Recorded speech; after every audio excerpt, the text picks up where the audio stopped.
안녕하세요. 저는 20년 만에 잃어버린 아들을 다시 만났는데요. 제 잘못된 행동으로 그동안 아들이 힘들게 자라온 것도 몰랐던 게 너무 미안하네요. 지난 시간이 후회스럽게 짝이 없습니다. 시간을 돌릴 수 있다면 아내와 만나기 전으로 돌아가고 싶을 뿐입니다. 아내와 처음 만난 건 아들이 5살이었을 때 횡단보도에서였습니다. 제 코끝을 스치는 향기에 저도 모르게 뒤를 돌아보았고, 동시에 그 여자도 뒤돌아보며 저와 눈을 마주쳤죠. 영화에서 나오는 장면 마냥 단 몇 초였지만 그 여자와 저는 수많은 사람들 사이에서 서로를 바라보았죠. 하지만 초록불이 깜빡이는 걸 본 아들이 제 손을 당기며 얼른 가자고 하는 바람에 앞을 보고 횡단보도를 마저 건넜죠. 횡단보도를 다 건넌 뒤에 혹시나 하는 마음에 다시 건너편을 바라보았지만 그 여자분은 이미 어디론가 사라지고 없었습니다. 한순간이었지만 얼마나 강렬했는지 한동안은 문득 그 순간이 떠올랐습니다. 하지만 그 여자분을 어디서 만나겠습니까? 결국엔 시간이 지나면서 자연스레 잊었죠. 단지 아내를 잃고 혼자 아들을 키우다 보니 마음이 허해서 그랬나 보다 하고 넘어갔죠. 아내는 아들을 차에 태우고 처갓집을 가던 중 고속도로에서 화물차와 사고가 나서 그대로 그 자리에서 세상을 떠났습니다. 아내는 사고가 나는 당시에 아들을 살리기 위해 핸들을 틀어서 아들은 크게 다치지 않을 수 있었습니다. 그날 이후 아들이 어렸을 적부터 혹시 부모의 사랑이 부족하게 자랄까 싶어서 아들과 최대한 많은 시간을 보내려고 노력했지만 여러모로 혼자서는 무리였습니다. 아들에게 더 나은 회사를 물려주기 위해 막 물려받았던 아버지의 회사도 더 경쟁력 있는 회사로 키워나가기 위해 밤낮 없이 잠을 줄여가며 일도 했었죠. 그런 상황이 몇 년이 지속되다 보니 제 건강도 너무 나빠졌고, 제가 아들을 직접 가르치고 돌보는 것보다 전문적인 분들의 도움을 받는 게 좋다고 판단했어요. 그래서 아이 유치원을 알아보려고 하니 아들이 어찌나 낯가림이 심한지 매번 유치원에 들어가도 한 달을 채우지 못하고 집으로 돌아왔습니다. 그런 모습에 저는 걱정이 이만저만이 아니었죠. 시터를 구해서 쓰기에는 아이 교육도 필요했고, 제가 아들을 가르치기엔 시간도 부족했었으니까요. 그렇다고 지금처럼 부모님에게 아들을 맡기기에는 부모님의 건강도 안 좋아지셔서 건강한 6살짜리 아들과 놀아주시는 것에도 한계가 있으셨습니다. 그래서 아들이 좋아하는 미술을 중점적으로 가르치고 제가 없는 시간 동안 집으로 와서 아들을 돌봐줄 수 있는 가정교사를 따로 구하기로 결정했습니다. 처음에는 낯선 사람과 아들을 단둘이 놔두는 것에 거부감이 들었지만 부모님이 귀농하시면서 댁에서 일하시던 도우미분도 가정교사와 똑같은 시간 동안 저희 집에서 함께 일하시며 있어주시기로 하셨습니다. 아들도 이미 얼굴을 익히 알고 있는 분이니 낯도 가리지 않았고요. 그리고 가정교사를 뽑기 위해 면접을 보는데 다들 하나같이 좋은 대학교를 나와서 아이를 어떻게 가르치면 좋을지 준비하셔서 자기만의 교육 방법을 설명해 주셨는데 저는 오히려 그 부분은 영 마음에 들지 않았습니다. 아들이 낯도 많이 가리고 예민한 성격이다 보니 교육보다는 아들이 긴장을 풀고 자유롭게 사람들과 대화하고 관계를 맺는 방법을 배웠으면 했거든요. 그런데 하나같이 미술을 중점으로 가르쳐 줬으면 한다고 하니 그 어린아이에게 몇 주 차에는 명암이며 소묘를 가르치겠다고 말하는 것을 듣고 있으니 답답했죠. 그렇게 4명을 면접을 보고 한참을 고민하고 있었는데 뒤늦게 마지막 면접자가 찾아왔습니다. 처음에는 얼굴도 제대로 보지 않고 시간 약속도 지키지 않으시는 분은 어차피 뽑지 않을 생각이라고 말하고 돌아가라고 했더니 자기 아들이 갑자기 열이 심하게 나서 병원에 들렀다가 오느라 늦었다며 한 번만 기회를 달라고 하는 목소리에 고개를 들어 얼굴을 보니 1년 전 횡단보도에서 마주친 그 여자였습니다. 그 여자는 저와 눈을 마주치고도 저를 기억하지 못하는지 한 번만 면접의 기회를 달라고 간절하게 애원했습니다. 그래서 일단은 앉아보라고 한 후 면접을 보는데 제가 원하던 방식을 생각해 오신 유일한 사람이었습니다. 다른 분들은 교육학을 전공했던 반면에 그분은 명문대는 아니었지만 미술을 전공하신 점도 굉장히 마음에 들었고요. 그래서 마지막으로 면접에 오신 분을 채용하기로 결정했습니다. 다행히 가정교사분도 저희 아들과 비슷한 또래의 아들을 키우셨는데 그래서 그런지 그 나이 또래의 남자아이들이 뭘 좋아하는지 잘 알고 있더라고요. 덕분에 저희 아들과도 금방 친해져서 제가 모르는 아들의 마음까지도 듣고서 저에게 몰래 알려주기도 하며 제가 모르는 아들의 면모까지 알려주었죠. 그 모습을 보면 아무런 문제가 없어 보였지만 가장 큰 문제가 있었습니다. 바로 제가 그 가정교사분에게 마음이 갔다는 거였죠. 가정교사분도 일찍 남편을 잃고 혼자서 아들을 키우고 있다는 걸 알고 있었기 때문에 그 여자분에게 쏠리는 마음을 더 멈출 수 없었습니다. 하지만 마음이 가는 대로 할 수 없었습니다. 아무래도 각자의 아이도 있고 그러다 보면 아이를 키우면서 팔은 안으로 굽는다고 제 아이만 챙기려 하면 어쩌나 싶은 생각도 있었습니다. 그리고 저희 아들이 다른 아이들보다 수줍음도 많고 사회성도 낮다 보니 그 아이와 잘 지낼 수 있을지도 걱정이었어요. 나이도 똑같은 남자아이들이다 보니 남들이 봤을 때 비교 대상이 될 수도 있었고요. 그렇게 한참을 혼자서 고민하고 있었는데 사건이 생겼습니다. 아들이 제가 오는 걸 마중 나오겠다며 현관문에서 계단을 뛰어내려오다 발을 잘못 디뎌서 넘어져 계단을 굴렀는데요. 아들이 계단에서 넘어지는 순간 가정교사분이 현관문에서 뛰쳐나와 아들을 품에 안고 계단을 굴렀습니다. 그런 와중에도 아들을 먼저 걱정하며 어디 다친 데 없냐고 걱정하는 모습에 아들을 믿고 맡겨도 될 것 같다는 생각을 했습니다. 아들은 결국 손등이 길게 찢어져 병원에 가서 18바늘을 꼬매야 했지만 혼자 그 계단을 굴렀다면 어떻게 됐을지 상상만 해도 끔찍하네요. 아들의 손등을 꼬매는 와중에도 그녀는 저보다 더 펑펑 울면서 아들에게 미안하다며 다 자기의 불찰이라고 하면서 다시 집까지 같이 돌아와서 아들이 진정하고 잠들 때까지 함께 있어주는 모습에 정말 감동했습니다. 그 다음날 저는 더 이상의 고민 없이 그녀에게 고백했습니다. 이제 내 가족에서 함께 사는 게 어떻겠냐고요. 평생 함께할 동반자로 생각한다고 고백했습니다. 이건 한순간의 감정만 가지고 말하는 게 아니라 오랜 시간 동안 고민하다가 말하는 거니 진지하게 생각해달라고 했습니다. 그녀는 두 눈을 동그랗게 뜨면서 잠시 생각을 하다가 고개를 끄덕여 주었습니다. 그렇게 저희는 두 번째 결혼 생활을 시작하였습니다. 처음 결혼한 1년은 어찌나 아내가 아이들을 잘 돌보는지 아들이 갈수록 밝아지고 아내가 데려온 둘째와도 곧잘 지내주었습니다. 매번 실패하던 유치원도 다니기 시작하며 같은 반 친구들과도 잘 지낸다며 아들이 직접 그림 일기를 그려가며 저에게 자랑하는 모습을 보며 흐뭇한 날들이 이어졌죠. 그런데 시간이 지날수록 아내는 두 아이를 잘 키워야 한다는 강박에 사로잡혔습니다.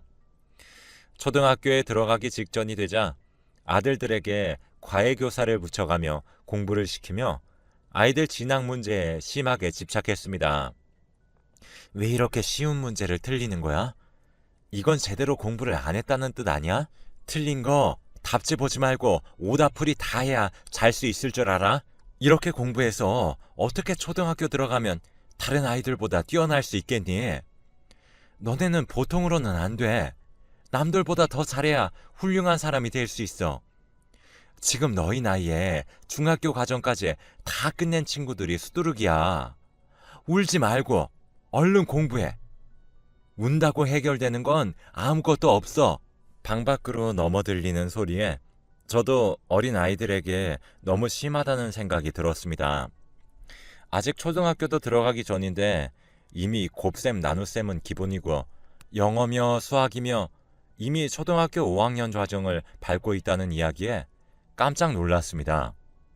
그런 모습을 보며 저는 아이들이 걱정되는 마음에 아내에게 아직 어린 아이들이니 조금은 더 자유롭게 시간도 보내고 놀 수 있게 해주는 게 좋을 것 같다고 말했지만 아내는 그런 소리 하지 말라며 딱 잘라 말했습니다.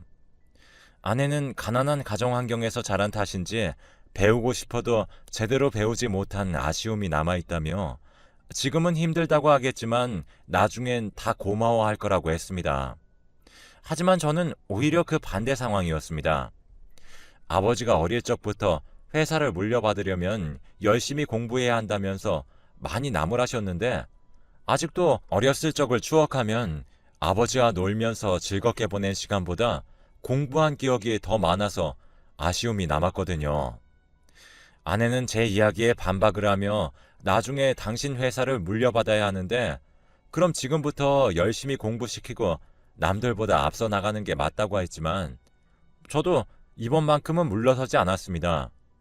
지금까지는 아내가 하는 교육 방식이 더 좋은 거라고 생각하며 아무런 말을 하지 않았지만 아이들의 지나간 시간은 돌아오지 않으니까요.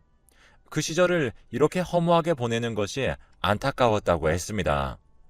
제가 이런 이야기를 하니 아내는 조금 고민에 빠지더니 생각을 해보겠다며 한 발 물러서더라고요. 그 후로 제가 시간을 내서 다 함께 계곡으로 놀러 가기로 계획했습니다. 원래 같았으면 아이들에게 숙제들을 내주며 다 해야지만 갈 수 있다며 아이들에게 공부를 시켰을 테지만 지난번 대화 이후로 아내도 느끼는 게 있었는지 놀러 가기 전날 밤에는 오히려 공부하지 말고 일찍 자라며 침대에 아이들을 눕혔습니다. 다음날 집에서 멀리 떨어지지 않은 계곡에 가서 오랜만에 즐거운 시간을 보내고 있는데 회사에서 다급하게 연락이 왔습니다. 처음에는 간단하게 전화로 수습해 보려고 했지만 도저히 전화로 해결할 수가 없어서 급하게 회사로 들어가 봐야 했습니다. 아내에게 너무 미안했지만 아이들을 잠시 아내에게 맡겨두고 저녁에 다시 돌아오겠다고 했습니다. 급하게 회사로 돌아가니 다들 퇴근도 못하고 비상이 걸려서 저녁도 먹지 못하고 회의를 하고 있었습니다. 저도 직원들과 함께 몇 시간의 회의를 거친 끝에 겨우 해결 방안을 마련해서 거래처가 원하는 요구를 맞춰 계약 파기를 막을 수 있었습니다. 그리고 다시 가족에게 돌아갔는데 계곡 근처가 저 멀리서부터 소란스러운 게 느껴졌습니다. 소방관이며 경찰들이 모여 계곡 근처에 빼곡히 모여있는 모습에 불안해져서 그 사이를 헤치고 들어가서 무슨 일이냐고 물으니 방금 아이 2명이 물에 빠져서 한 아이는 다행히 건져 올려서 방금 병원에 이송되었고 아직 나머지 한 아이는 찾지 못해서 수색 중이라고 하더라고요. 너무 놀라서 아니길 기도하며 아내에게 전화하니 아내가 울면서 전화를 받았습니다. 그 목소리를 듣자마자 물에 빠진 아이들이 제 아들들이라는 걸 알 수 있었습니다. 동시에 아직 제 아들을 구하지 못했다면서 미안하다는 충격적인 말을 전했습니다.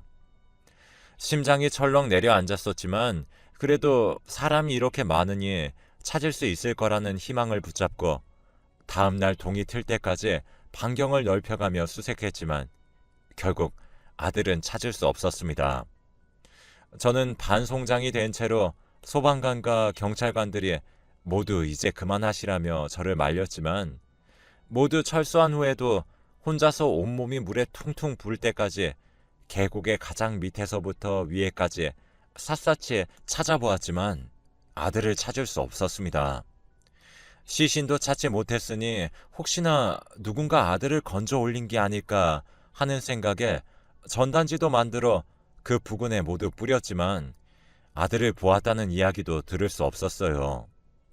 그날 이후 저는 혹시 모를 희망을 가지고 회사도 전문 경영인을 고용하고 1년을 넘게 아들을 찾아다녔지만 결국 찾지 못했습니다. 1년을 넘게 모든 것에 손을 놓고 있으니 회사도 갈수록 엉망이 돼가더라고요. 그래도 아버지가 한평생을 일궈놓으신 회사였는데 저 때문에 망하는 꼴은 못 보겠어서 결국엔 아들을 찾는 걸 포기했습니다. 일상으로 돌아와서도 문득 제가 이런 일상을 보낼 자격이 있는 사람이 맞나라는 생각에 남몰래 눈물도 많이 흘렸습니다. 아들의 생각에 더 잘해주지 못한 것들만 떠오르고 그날 제가 회사로 돌아가지 않았더라면 무사히 잘 살고 있지 않을까 하는 생각에 죄책감이 날로 심해져 갔습니다. 그래도 아내나 둘째 아들에게 티를 내면 아내도 둘째 아들도 저에게 죄책감을 가질까봐 최대한 티를 내지 않으려고 했습니다. 그러다 보니 가면성 우울증까지 와서 혼자서 약을 먹기도 했습니다. 그러면서 회사 일에 열중하면 조금 나아질까 싶어서 죽은 듯이 회사 일만 하기도 했었고요. 그런데도 유난히 힘든 날이면 아들이 사라진 그 계곡으로 차를 몰게 되더라고요. 혼자 두세 달에 한 번은 그곳을 찾아 혼자서 아들을 생각하는 일을 자그마치 25년 넘게 했습니다. 그럴수록 아들에 대한 그리움은 더 깊어져만 갔습니다. 그 세월 동안 둘째 아들도 어느덧 다 자라 제 회사를 물려받았고 저는 이제 경영에서 손을 떼고 아내와 조용히 살기 위해 귀농을 계획했습니다. 그래서 귀농 전에 투자했던 돈들을 정리하기 위해 은행을 찾았는데 은행 부지점장이 저희에게 내놓을 커피를 청원경찰에게 시키더라고요. 청원경찰에 대한 대우가 좋지 않다는 것은 알고 있었지만 고객들에게 내올 커피까지 타는 모습을 보니 부모님들이 보시면 참 마음이 안 좋겠다 싶었습니다. 그런데 그 청원경찰이 커피를 내려놓다가 저와 아내에게 커피를 쏟았는데 아내가 호들갑을 떨며 이 옷이 얼마인지 아냐며 호통을 쳤습니다. 부지점장도 아내의 호통에 놀라서 청원경찰에게 얼른 사과드리라고 했지만 놀란 직원은 기어들어가는 듯한 목소리로 사과했습니다. 그 모습에 아내는 더 화가 났는지 그게 사과하는 태도냐며 무릎을 꿇으라고 했습니다. 저는 그만하라고 말렸지만 부지점장은 얼른 무릎 꿇으라며 그 직원을 나무랐고 직원이 엉거주춤 무릎을 꿇자 아내는 기다렸다는 듯이 직원의 뺨을 내리쳤습니다. 저는 깜짝 놀라 이게 무슨 짓이냐며 이분도 귀한 사람인데 그까짓 옷이 중요하냐며 제가 나무라면서 직원의 손을 잡고 일으켜 세워주었습니다.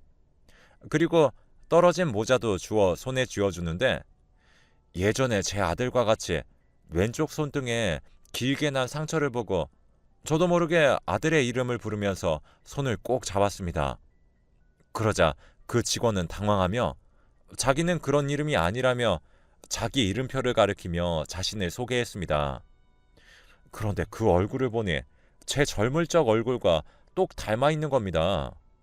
저는 혹시나 하는 마음에 손등의 흉터는 언제 그랬냐며 물으니 어렸을 적에 나무를 타고 놀다가 그랬다면서 착각하신 것 같다고 단호하게 말했습니다. 그래서 차마 더는 붙잡지 못하고 일단은 집으로 돌아왔는데요. 그 이후로 계속 그 청원경찰이 제 머릿속을 떠나지 않는 겁니다. 그래서 아내에게도 그 남자가 저와 닮은 것 같지 않냐고 물으니 아내는 짜증을 내며 착각하지 말라며 저에게 정색을 하더라고요. 하지만 저는 여전히 마음에 그 남자가 걸려 다시 은행을 찾았습니다. 은행 직원이 퇴근하는 시간에 문 앞에서 기다리다 그 직원이 퇴근하자 저는 그 직원의 뒤를 밟았습니다. 그런데 그 직원은 제 아들이 사라진 그 계곡 쪽으로 가더라고요. 그리고 그 계곡에서 조금 떨어진 집으로 들어갔습니다. 그 집은 저도 익히 아는 집이었습니다. 혹시 아들을 본 적 없냐고 몇 번을 물어봤던 집이었거든요. 그럴 때마다 어쩌냐면서 엄청 걱정해 주시며 아직도 못 찾았냐고 물어봐 주시던 분이라 똑똑히 기억하고 있었습니다. 그런데 그 청년이 집으로 들어가려는데 그분이 집 앞에 마중 나와 계시더라고요. 두 사람이 집으로 들어가고 저는 그 집 대문을 두드렸습니다. 그러자 그 아주머니가 나오셔서는 저를 보더니 사색이 되더라고요. 그 아주머니의 얼굴을 보고 저는 직감했습니다. 그 청년이 제 아들이 맞다는 걸요. 제가 다짜고짜 제 아들이 맞지 않냐고 물었는데도 아니라면서 자기 아들이라고 하더라고요. 그래서 제가 그 집으로 아들의 이름을 부르면서 들어갔는데 그 집 마루에 떡하니 아들이 어릴 적에 상을 받고 찍은 사진이 대문짝만하게 걸려 있는데 그 사진 속 아이는 제 아들이었습니다. 집 안으로 들어오려는 저를 막으려던 아들은 제가 펑펑 울면서 안아주자 엉거주춤한 자세로 제가 울음을 멈출 때까지 서 있었습니다. 알고 보니 그 아주머니는 저희 아들이 사고가 나던 그날 자기 아들의 장례식을 마치고 집으로 돌아오셨었고, 원래도 조금 정신지체 장애가 있으셨던 터라 계곡에 휩쓸려온 아들을 보고 자기 아들이 다시 돌아온 줄 알고 집으로 아들을 데려오셨던 겁니다. 한동안 정말 자기 아들인 줄 알고 몇 년을 키우다가 어느 순간 아들이 죽었다는 걸 깨달으셨다고 해요. 그래서 제 아들의 친부모를 찾아주려고 했는데 이미 사고 당시에 모든 기억을 잃은 아들이 자기는 다른 부모는 싫다면서 자기와 살겠다고 해서 지금까지 같이 살고 있었다고 합니다. 저는 그 이야기를 듣고 이제 제가 모든 비용을 감당할 테니 더 좋은 곳으로 이사가서 살자고 했습니다. 그러면서 저희 집으로 바로 두 사람을 데리고 갔는데 집에 도착해서 둘째 아들과 아내에게 두 사람을 소개하자 아내의 표정이 급격하게 굳어갔습니다. 동시에 아들은 머리를 싸매고 바닥을 뒹굴며 괴로워했습니다. 그러자 둘째 아들이 미안하다며 아들을 안고서 오열을 하며 모든 것을 실토했습니다. 어머니가 구해줄 때 자기를 붙잡는 형의 손을 뿌리쳤다면서 어려서 살고 싶어서 그랬다면서 미안하다고 했습니다. 그런데 그 뒤에 하는 말은 더 가관이었습니다. 두 아들이 물에 빠져 허우적거리고 있을 때 아내는 둘째 아이만 먼저 건져내고 분명히 첫째 아이도 구할 수 있었는데 다시 물에 들어가지 않고 119에 전화했다고 해요. 그러면서 의식을 잃어가는 둘째에게 이러면 이제 회사를 물려받을 사람은 너밖에 없을 거라며 너는 평생을 풍족하게 살 거라고 했다고 하더라고요. 아내는 첫째를 구할 수 있었지만 구하지 않았던 거죠. 둘째를 위해서요. 그 이야기를 듣고 저는 너무 큰 충격을 받았습니다. 그러자 아내는 저에게 달려와서는 오해라며 자기가 너무 힘들어서 다시 물에 들어갈 엄두를 못 냈었던 거라고 해명했습니다. 둘째가 물을 먹고 잘못 들은 거라면서요. 그런데 첫째가 그 사이에 그 사건이 기억이 났는지 거짓말하지 말라면서 자기는 물에 빠져가던 그때 물 밖에서 둘째를 안고 자기가 가라앉는 걸 지켜만 보고 있는 걸 이제 다 기억해냈다고 했습니다. 저는 고작 그런 이유로 아들이 죽을 뻔하고 25년을 넘게 만나지 못했던 세월을 생각하니 아내와 그 아들이 끔찍한 괴물로 보였습니다. 제가 고통스러워하는 걸 모두 지켜보면서 무슨 생각이었을지 짐작도 안 가네요. 그 일 이후 회사는 전문 경영인에게 맡기고 첫째 아들에게 경영 공부를 시키기 시작했습니다. 물론 아내는 그 당시 아동학대 및 과실치상으로 기소되어 징역형을 선고받고 교도소에서 복역 중이라고 합니다.